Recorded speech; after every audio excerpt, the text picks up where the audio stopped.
എഡൂര് എന്ന് പറഞ്ഞ ഇൻസ്റ്റിറ്റ്യൂട്ട് പെട്ടെന്ന് തന്നെ അട്രാക്ട് ചെയ്തത്. സ്വാഭാവികമായിട്ടും ആ ഒരു പേര് തന്നെയാണ്. പിന്നെ നോക്കിയപ്പോൾ അത്യാവശ്യം വെൽ റെക്കഗ്നൈസ്ഡ് ആയിട്ടുള്ള ഇൻസ്റ്റിറ്റ്യൂഷണൽ ബോഡീസ് ആണ് എഡൂരിനെ സപ്പോർട്ട് ചെയ്യുന്നത്. ഇവിടുത്തെ ഫാക്കൽറ്റീസ് വളരെ സപ്പോർട്ടീവ് ആണ്. ഇപ്പൊ സായർ സാർ ആണെങ്കിലും നന്ദിനി മാം ആണെങ്കിലും രാഹുൽ സാറൊക്കെ ആണെങ്കിലും നമുക്ക് എന്ത് ഡൗട്ട് വന്നാലും നമുക്ക് എപ്പോ വേണമെങ്കിലും അവരുടെ അടുത്ത് ചെന്ന് ചോദിക്കാം. അപ്പൊ അത് തന്നെ വലിയൊരു സപ്പോർട്ടായിരുന്നു. അപ്പൊ അങ്ങനെ ടീച്ചർമാർ നമ്മുടെ അടുത്ത് ഫ്രണ്ട്ലി ആകുമ്പോൾ നമുക്ക് പഠിക്കാനായിട്ടുള്ളൊരു എൻകറേജ്മെന്റ് കൂടി വരികയാണ്. പിന്നെ ഇവിടെ മോക്ക് ഇന്റർവ്യൂസ് ഒക്കെ ഉണ്ട്. അപ്പൊ ഓരോ മോക്ക് ഇന്റർവ്യൂ കഴിയുമ്പോൾ ഒരു ഫീഡ്ബാക്ക് തരും. അപ്പൊ ഈ ഫീഡ്ബാക്കിന്റെ അടിസ്ഥാനത്തിലാണ് നമുക്ക് മനസ്സിലാക്കാൻ പറ്റുന്നത് നമ്മൾ എത്രത്തോളം ഡെവലപ്പ് ആവണം. ഒരു റിയൽ വേൾഡിലേക്ക് നമ്മൾ ചെല്ലുമ്പോൾ ഇൻഡസ്ട്രി ഓറിയന്റഡ് നമ്മൾ എങ്ങനെ മാറണം എന്നുള്ളത് അതൊരു വലിയ അഡ്വാൻറ്റേജ് ആണ് മോക്ക് ഇന്റർവ്യൂ. ഒരു ബിസിനസ് മെയിൻറ്റെയിൻ ചെയ്തുകൊണ്ട് പോകണമെങ്കിൽ ഇന്ന് ഡാറ്റയുടെ ഇമ്പോർട്ടൻസ് വളരെ വലുതാണ്. എനിക്ക് എഡൂരെ വന്നിട്ട് ഇന്നുവരെ കണക്ക് തെറ്റി. ഇറ്റ് വാസ് മോർ ലൈക്ക് ഒരു വേസ്റ്റിംഗ് ഓഫ് ടൈം അല്ല, അതിലുപരി എന്താണ് നമ്മളിലെ പുതിയൊരു നമ്മളെ കണ്ടെത്തിയ പോലെയാണ് എനിക്ക്.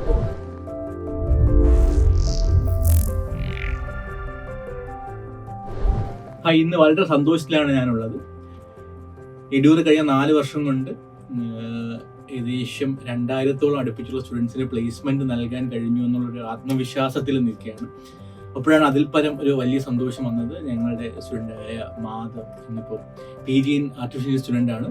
അദ്ദേഹം ICISലെ ജോബ് ക്രാക്ക് ചെയ്തിട്ടുണ്ട്. നമുക്ക് ഇന്നത്തെ ഇന്റർവ്യൂവിൽ മാധവിന്റെ വിശേഷങ്ങളെ കുറിച്ച് അറിയാം. മാധവിന് എങ്ങനെയാണ് ഈ പ്ലേസ്മെന്റ് കിട്ടിയതും അത്യാവശ്യം നല്ല പാക്കേജിലാണ് മാധവ് പ്ലേസ്ഡ് ആയിട്ടുള്ളത്. സോ മാധവിന്റെ അടുത്ത് മാധവിന്റെ വിശേഷങ്ങൾ നമുക്ക് സംസാരിക്കാം. So welcome you all. Congrats Madhav. Congrats. Thank you so much sir. Thank you so much. Okay, Madhav ഒന്ന് ഇൻട്രൊഡ്യൂസ് ചെയ്യാം. ഷുവർ. സോ ഹലോ എവരിവൺ, എന്റെ പേര് മാധവ് കൃഷ്ണകുമാർ. സോ ഞാൻ വരുന്നത് കൊച്ചിയിൽ നിന്നാണ്. അപ്പോൾ ജീവിതത്തിൽ എന്തെങ്കിലുമൊക്കെ മാറ്റം വേണമെന്ന് സ്ഥിരമായിട്ട് ആഗ്രഹിക്കുന്ന ഒരു വ്യക്തിയാണ് ഞാൻ.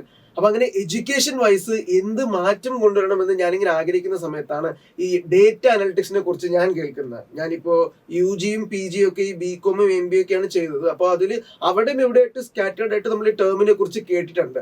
പക്ഷെ ഇത് എങ്ങനെയാണ് ഇൻഡസ്ട്രിയിൽ യൂസ് ചെയ്തിരിക്കുന്നത്, ഇതിന്റെ റിയൽ വേൾഡ് ആപ്ലിക്കേഷൻസ് എന്തൊക്കെയാണ്, ഇതിന്റെ ഇൻട്രസ്റ്റിംഗ് ആയിട്ടുള്ള എലമെന്റ്സ് എന്തൊക്കെയാണെന്ന് കൂടുതൽ അറിയാൻ വേണ്ടിയിട്ടാണ് ഞാനിതൊരു ഇൻസ്റ്റിറ്റ്യൂട്ടിൽ പോയി തന്നെ പഠിക്കണമെന്ന് വാശി പിടിച്ചത്. അങ്ങനെ കുറെ ഇൻസ്റ്റിറ്റ്യൂട്ടുകളുടെ പേര് ഇങ്ങനെ നോക്കുന്ന സമയത്താണ് എഡൂര് എന്ന് പറഞ്ഞ ഇൻസ്റ്റിറ്റ്യൂട്ട് പെട്ടെന്ന് തന്നെ അട്രാക്ട് ചെയ്തത്. സ്വാഭാവികമായിട്ടും ആ ഒരു പേര് തന്നെയാണ്. പിന്നെ നോക്കിയപ്പോൾ അത്യാവശ്യം വെൽ റെക്കഗ്നൈസ്ഡ് ആയിട്ടുള്ള ഇൻസ്റ്റിറ്റ്യൂഷണൽ ബോഡീസ് ആണ് എഡൂരിനെ സപ്പോർട്ട് ചെയ്യുന്നത്. അപ്പൊ പിന്നെ ഇവിടെ നിന്ന് തന്നെ ഡേറ്റ അനലിറ്റിക്സ് പഠിക്കാൻ നമ്മൾ വെച്ചു. അപ്പൊ എനിക്കും നിങ്ങളെ പോലെ തന്നെ ഒരു ക്യൂരിയോസിറ്റി ഉണ്ടായിരുന്നു, ഇതിന്റെ ഒരു ഫ്രെയിം വർക്ക് എങ്ങനെയാണ്, ഇത് നമുക്ക് പഠിച്ചെടുക്കാൻ പറ്റുമോ ഇല്ലയോ എന്നൊക്കെ.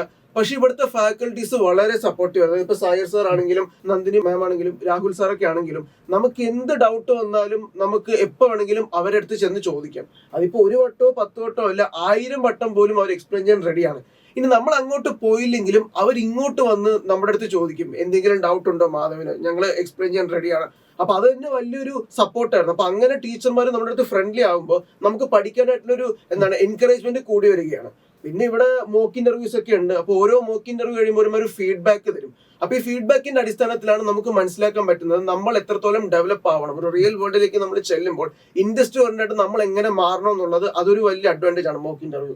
പിന്നെ സ്വന്തമായിട്ട് നമ്മളോട് പ്രൊജക്ട്സ് പ്രസന്റേഷൻസ് ഒക്കെ ചെയ്യിപ്പിക്കുമ്പോൾ നമ്മൾ ഓട്ടോമാറ്റിക്കലി ആ ഒരു മേഖലയിലേക്ക് സ്കിൽഡായി വരികയാണ്. സോ അങ്ങനെയാണ് എന്റെ എഡൂരിലെ ഒരു ജേർണി എന്ന് പറയുന്നത്. Okay, thank you Madhav. ICISI ബാങ്കിന് ഇന്റർവ്യൂ ക്രാക്ക് ചെയ്ത ഇന്റർവ്യൂ പ്രോസസ് എന്തായിരുന്നു എന്ന് പറയാം. എങ്ങനെയായിരുന്നു, എന്തായിരുന്നു, അതിനെ കുറിച്ച് എക്സ്പ്ലെയിൻ ചെയ്യാം. സർ, ബേസിക്കലി ഒരു റിലേഷൻഷിപ്പ് മാനേജർ ഓറിയന്റഡ് റോളായിരുന്നു. അപ്പോൾ അതിൽ നമ്മൾ കൂടുതലും റെസ്യൂമ് കണ്ടിട്ടാണ് ഇത് ചോദിച്ചത്.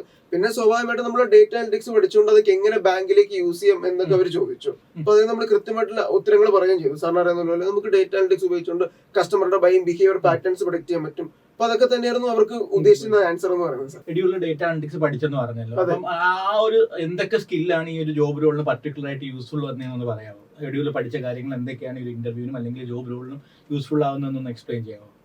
ഈ ജോബ് റോൾ കോമൺ അല്ലേ ശ്രദ്ധിക്കണം. ഈ ജോബ് റോൾ എന്തായിരിക്കും, അല്ലെങ്കിൽ പൊതുവെയുള്ള ജോബ് റോൾ എന്താണ്? നമ്മൾ പൊതുവെ ഈ ജോബ് റോൾ എടുത്തുകൊണ്ട് പവർ BI നമുക്ക് വളരെയധികം യൂസ്ഫുൾ ആണ്. ഇപ്പൊ സാറ് നമുക്കറിയാം, നമുക്കൊരു ബിസിനസ് മെയിൻറ്റെയിൻ ചെയ്തുകൊണ്ട് പോകണമെങ്കിൽ ഇന്ന് ഡാറ്റയുടെ ഇമ്പോർട്ടൻസ് വളരെ വലുതാണ്. കാരണം പണ്ടത്തെ ആളുകൾ എന്ന് പറയുമ്പോൾ സാർ ബിസിനസ് നടത്തിക്കൊണ്ടിരിക്കുമ്പോൾ ഒരു സെയിൽസ്മാൻ വന്നിട്ട് പറയും, സാർ ഇതാണ് നമ്മുടെ ഫിഗർ, ഇതാണ് നമ്മുടെ കളക്ഷൻ. അപ്പൊ ഈ ബിസിനസ്സുകാർ അത് വിശ്വസിക്കും. ഇന്നത്തെ ബിസിനസ് ഓണ്ടർപ്രണേഴ്സ് എന്ന് പറയുമ്പോൾ സാർ അവർക്ക് ഒരു സെയിൽസ്മാന്റെ കയ്യിൽ നിന്ന് അറിയേണ്ടത് നിങ്ങൾ എത്ര സെയിൽ ചെയ്തു, ഇത്ര കളക്ഷൻ ചെയ്തു എന്നുള്ളതല്ല, നിങ്ങൾ ഗ്രാഫിൽ കാണിക്കണം. ഒരു പവർ BI ഉപയോഗിച്ച് അല്ലെങ്കിൽ ടാബിൽ ഉപയോഗിച്ച് അല്ലെങ്കിൽ എക്സൽ ഉപയോഗിച്ച് നിങ്ങൾ ഡാഷ്ബോർഡ് കാണിക്കണം. സാർ ഇതാണ് എന്റെ റീജിയൻ, ഞാൻ ഇത്ര ശതമാനം സെയിൽസ് ചെയ്തു, ഇത്ര പെർസെന്റേജ് ആണ് സാർ ഞാൻ കോൺട്രിബ്യൂട്ട് ചെയ്തത്. ആ പെർസെന്റേജ് ഗ്രോത്ത് ആണ് അവർക്ക് അറിയേണ്ടത്. അപ്പൊ നമ്മൾ സാർ ഈ എയും ഈ ഡേറ്റ അനലിറ്റിക്സ് ഒക്കെ പഠിക്കുമ്പോൾ നമുക്ക് 5 മിനിറ്റിനുള്ളിൽ തന്നെ നമുക്ക് ഫാസ്റ്റ് ഫോർഡ് ആയിട്ട് ഡാഷ്ബോർഡ്സ് നമുക്ക് ക്രിയേറ്റ് ചെയ്യാൻ സാധിക്കണം വളരെ പെട്ടെന്ന് തന്നെ. അപ്പൊ ഇങ്ങനെ ചെയ്യുമ്പോൾ കുറഞ്ഞ മണിക്കൂറുകൾക്കുള്ളിൽ തന്നെ ഒരു ഓണ്ടർപ്രണർ അല്ലെങ്കിൽ ഒരു കമ്പനിയുടെ മാനേജറിന് മനസ്സിലാവും നമ്മൾ എവിടെയാണ് നിൽക്കുന്നത്, നമ്മൾ ഏത് സ്റ്റെപ്പ് എടുത്ത് മുമ്പോട്ട് പോകണമെന്നുള്ളത്. സോ അതിന് ഈ ഡേറ്റ അനലിറ്റിക്സ് ഒത്തിരി ഹെൽപ്ഫുൾ ആണ്. ഇപ്പൊ പവർ ബി ആയിക്കോട്ടെ സാർ, ഇപ്പൊ ടാബ്ലു എക്സലൊക്കെ ആണെങ്കിൽ നമുക്ക് എന്തോരം ഫംഗ്ഷൻസ് ഉപയോഗിച്ച് നമുക്ക് റിയലിസ്റ്റിക് ആയിട്ടുള്ള ഡാഷ്ബോർഡ് ക്രിയേറ്റ് ചെയ്യാം. അപ്പൊ സാർ ഞാൻ ഈ കോഴ്സ് പഠിച്ചതും ആ ഒരു പോയിന്റ് ഓഫ് വ്യൂ ആണ്. റിയലിസ്റ്റിക്കലി ഇപ്പോൾ നമ്മളൊരു കമ്പനി നടത്തുകയാണെങ്കിൽ നമുക്കിത് വളരെ ഹെൽപ്ഫുൾ ആണ് സാർ. കാരണം നമുക്ക് മോർ വി ആർ അപ്ഗ്രേഡബിൾ, നമുക്ക് കൂടുതലും ഇൻഡസ്ട്രിയിൽ നമുക്ക് ലൈം ലൈറ്റിൽ ഷൈൻ ചെയ്തിരിക്കാൻ പറ്റും. പിന്നെ എന്നെ സംബന്ധിച്ചിടത്തോളം സാർ ഒരിക്കലും എഡൂരയുടെ ലേണിംഗ് വേസ്റ്റ് ആയിട്ട് എനിക്ക് തോന്നിയില്ല. ഇപ്പൊ ആരോ ഇടയ്ക്ക് പറഞ്ഞ പോലെ എഡൂരയിൽ വന്നാൽ കണക്ക് തെറ്റിട്ടില്ല എന്ന് പറഞ്ഞ പോലെ എനിക്ക് എഡൂര വന്നിട്ട് ഇന്നുവരെ കണക്ക് തെറ്റിയില്ല. ഇറ്റ് വാസ് മോർ ലൈക്ക് ഒരു വേസ്റ്റിംഗ് ഓഫ് ടൈം അല്ല, അതിലുപരി എന്താണ് നമ്മളിലെ പുതിയൊരു നമ്മളെ കണ്ടെത്തിയ പോലെയായിരുന്നു എനിക്ക്. മാധവ് പറഞ്ഞല്ലോ, മാധവ് ബികോം MBA ആയിരുന്നു. അവിടെ നിന്നൊരു ഡേറ്റ അനലിറ്റിക്സ് അല്ലെങ്കിൽ കോഡിംഗ് ഭാഗത്തോട്, പിന്നെ ഇപ്പൊ മാധവ് പൈത്തൺ പഠിച്ചു, എയിലോട്ടൊക്കെ സ്വിച്ച് ചെയ്തു, പിന്നെ പ്രോഗ്രാം എടുത്തു. അപ്പൊ അങ്ങനെയുള്ള കാര്യങ്ങളിലോട്ട് മൈഗ്രേറ്റ് ചെയ്തപ്പോൾ സ്വിച്ച് ചെയ്യാൻ പഠിക്കാൻ എന്തായിരുന്നു ചലഞ്ചസ് എന്തെങ്കിലും ഉണ്ടായിരുന്നു? ഇവിടെ നിന്ന് സപ്പോർട്ട് എന്തെങ്കിലും ഇമ്പ്രൂവ് ചെയ്യേണ്ടതായിട്ടുണ്ടോ? അതിനെ കുറിച്ച് ഒന്നൊക്കെ പറയാമോ? സാർ ബേസിക്കലി ഞാൻ ശരിക്കും ഇത് ഏറ്റെടുക്കാൻ കാരണം എന്ന് വെച്ചിട്ടുണ്ടെങ്കിൽ സാർ 3ാം ക്ലാസ്സിൽ പഠിക്കുമ്പോൾ എന്റെ അച്ഛൻ എനിക്കൊരു ലാപ്ടോപ്പ് വാങ്ങിച്ചിട്ടുണ്ടായിരുന്നു, ഡെല്ലിന്റെ ഒരു ഇൻസ്പിറോൺ. അപ്പൊ എനിക്ക് പണ്ടോട്ട് ഈ സിസ്റ്റത്തിൽ കുത്തിയിരിക്കാൻ ഭയങ്കര ഇഷ്ടമാണ്. എനിക്ക് കുറച്ച് വീഡിയോ എഡിറ്റിംഗും കാര്യങ്ങളൊക്കെ എനിക്ക് സിസ്റ്റത്തിൽ ഇരുന്ന് എന്ത് വർക്ക് ചെയ്യാനും ഭയങ്കര ഇഷ്ടമാണ്. അപ്പൊ ആ ഇഷ്ടമാണ് ബേസിക്കലി ഈ പ്രോഗ്രാമിംഗ് ഒക്കെ ചെയ്യാൻ വേണ്ടി എന്നെ പ്രേരിപ്പിച്ചത്. നമ്മള് MBAക്കും BCOമിനൊക്കെ പഠിക്കുമ്പോൾ ചെറിയ ചെറിയ എക്സലും കാര്യങ്ങളൊക്കെ ചെയ്തു. അപ്പൊ ഇത് കൂടുതലായിട്ട് പഠിച്ചാൽ എന്തുകൊണ്ടോ എനിക്ക്, കാരണം എല്ലാവർക്കും പഠിക്കാൻ പറ്റുമെങ്കിൽ നമുക്കും പഠിക്കില്ല, ആ ഒരു പോയിന്റ് ഓഫ് വ്യൂ ആണ് ഞാൻ ഇതിനെ കൺസീവ് ചെയ്തത്. അപ്പൊ സ്വാഭാവികമായിട്ടും എല്ലാവരും പോലെ എനിക്ക് ഡൗട്ട് ഉണ്ടായിരുന്നു ഇതിന്റെ ചാലഞ്ചസ് വരുമ്പോൾ എങ്ങനെ നമ്മൾ പഠിച്ചെടുക്കും, കാരണം കുറെ കാര്യങ്ങൾ ഉണ്ടല്ലോ. പക്ഷെ എനിക്ക് തോന്നുന്നു ഇവിടെ വന്നതിന് ശേഷം ഫാക്കൽറ്റീസ് അത് കുറച്ചും കൂടി ലഘൂകരിച്ചു തന്നു.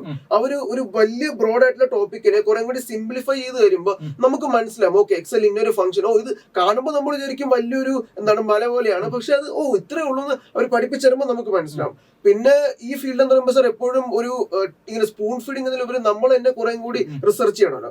അപ്പൊ ഇവിടുത്തെ ഫാക്കൽറ്റീസ് നമുക്ക് ഈ പറഞ്ഞ പോലെ സ്വന്തമായിട്ട് ടോപ്പിക്സ് കണ്ടുപിടിച്ച് പ്രസന്റ് ചെയ്യാൻ പറയും. അപ്പൊ നമ്മൾ റിസർച്ച് ചെയ്യുമ്പോൾ നമുക്ക് കുറച്ചും കൂടി ഇൻഡിപെൻഡൻസി വരും. ഇത് എങ്ങനെ നമുക്ക് സ്വന്തമായിട്ട് എങ്ങനെ ചെയ്യുമ്പോൾ നമുക്ക് മനസ്സിലാവും.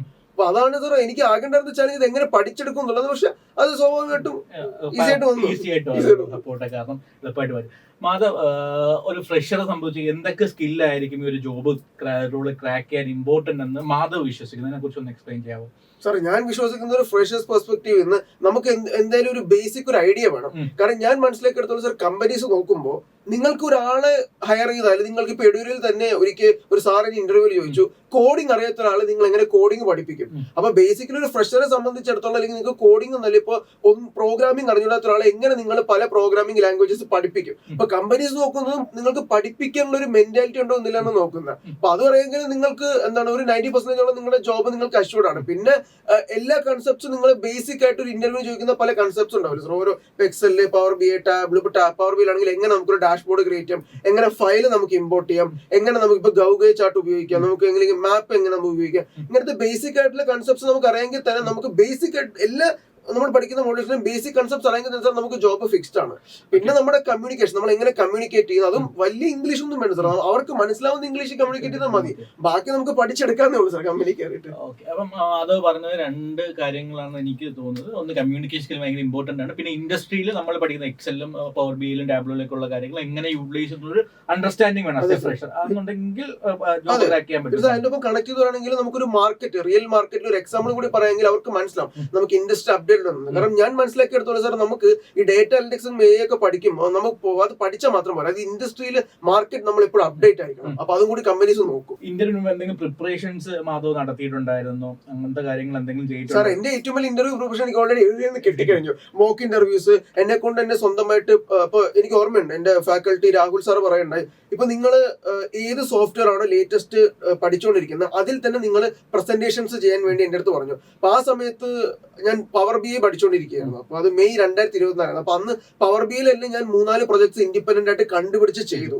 അപ്പൊ അത് ഭയങ്കര ടയർസം ആണ്, നമുക്ക് ക്ഷീണവും ഇതൊക്കെ വരും. പക്ഷെ അതിന്റെ ഔട്ട്പുട്ട് കാണുമ്പോൾ നമുക്ക് തന്നെ ഒരു സന്തോഷം വരും. നമ്മളൊരു ഡാഷ്ബോർഡ് ചെയ്തു. അപ്പൊ ഇങ്ങനെ ചെയ്യുമ്പോൾ തന്നെ കുറെ ക്വസ്റ്റ്യൻസ് നമ്മൾ ഓട്ടോമാറ്റിക്കലി പഠിക്കുകയാണ്. പിന്നെ ഇവിടുത്തെ മോക്ക് ഇന്റർവ്യൂ തന്നെ എനിക്ക് ഭയങ്കര വലിയൊരു സപ്പോർട്ടായിരുന്നു. ഇവിടുന്ന് മോക്ക് ഇന്റർവ്യൂവിന് ചോദിച്ച ചോദ്യങ്ങളൊക്കെ തന്നെ നമ്മൾ ഫ്രണ്ട്സുമായിട്ട് ഡിസ്കസ് ചെയ്യും. ഒരു ഇന്റർവ്യൂ കഴിയുമ്പോൾ എന്താണ് നിങ്ങളുടെ അടുത്ത് ചോദിച്ചത്, എന്താണ് ആ കുട്ടിയുടെ അടുത്ത് ചോദിച്ചത്, അപ്പൊ അതൊക്കെ നമ്മൾ നോട്ട് ചെയ്തിട്ട് അതൊക്കെ നമ്മൾ പഠിക്കുമ്പോൾ തന്നെ അതൊക്കെ തന്നെ മതി നമുക്ക് ആക്ച്വലി ജോബ് ക്രാക്ക് ചെയ്യാനായിട്ട്. കാരണം ഇവിടുത്തെ ഫാക്കൽറ്റിയുടെ സാർ ഗുണം എന്ന് വെച്ചാൽ എല്ലാവരും ഫാക്കൽറ്റീസ് എന്നതിലുപരി ഈ ഫീൽഡിൽ തന്നെ 6-7 വർഷം എക്സ്പീരിയൻസ് ഉള്ളവരാണ്. ഇപ്പൊ ജഗന്നാഥ് സാർ ആണെങ്കിലും രാജ് സാർ ആണെങ്കിലും. അപ്പൊ ഇവർക്കറിയാം ഇൻഡസ്ട്രിക്ക് എന്ത് വേണം എന്നുള്ളത്. അതുകൊണ്ട് അവർ ആ ടൈലർ മെയ്ഡ് രീതി പഠിപ്പിക്കുമ്പോൾ നമ്മൾ ഓട്ടോമാറ്റിക്കലി അതിലേക്ക് ഫൈൻഡ് ഉണ്ടായി മാറും. Okay, great.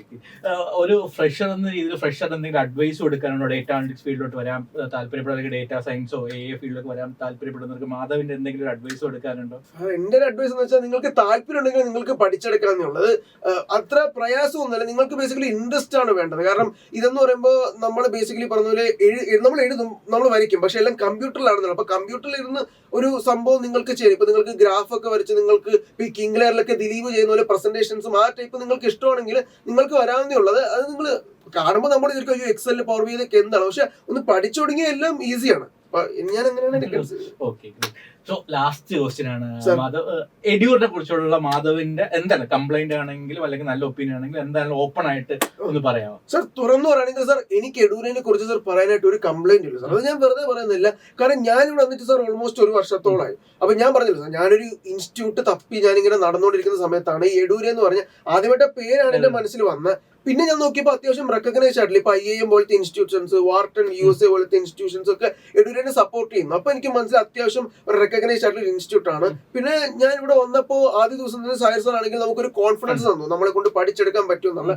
പിന്നെ ഞാൻ പറഞ്ഞു സാർ ഇവിടുത്തെ ഫാക്കൽറ്റീസ് വളരെയധികം കോൺഫിഡൻസ് ആണ് നമുക്ക് തന്നത്. അവർ ഇൻഡസ്ട്രി എക്സ്പേർട്സ് ആയതുകൊണ്ട് തന്നെ ഒരു ഡൗട്ട് നമുക്ക് ഒരിക്കൽ മനസ്സിലായില്ലെങ്കിലും 10 ആണെങ്കിലും 100 വട്ടാണെങ്കിലും അവരെ നമുക്ക് പഠിപ്പിച്ചു തരും. ഇപ്പൊ നമുക്കത് ബോർഡിൽ എഴുതിയിട്ട് മനസ്സിലായില്ലെങ്കിൽ അവർ കമ്പ്യൂട്ടറിൽ ചെയ്ത് കാണിച്ചു തരും. അപ്പൊ അങ്ങനെ ഒരു ഫാക്കൽറ്റി നമ്മുടെ അടുത്ത് വന്ന് പറയുമ്പോൾ തന്നെ നമുക്ക് ഓട്ടോമാറ്റിക്കലി ഒരു ഡൗട്ട് ചോദിക്കാനായിട്ടുള്ള പേടി മാറി നമ്മൾ ഓട്ടോമാറ്റിക്കലി ഫൈൻ ട്യൂൺ ആയിട്ട് വരികയാണ്. അപ്പൊ എന്നെ സംബന്ധിച്ചിടത്തോളം ഒരിക്കലും എനിക്കൊരു കംപ്ലൈന്റ് ഇന്നവരെ എഡ്യൂനെ കുറിച്ച് പറയാനില്ല sir. Okay, thank you so much sir. Thank you so much. Thank you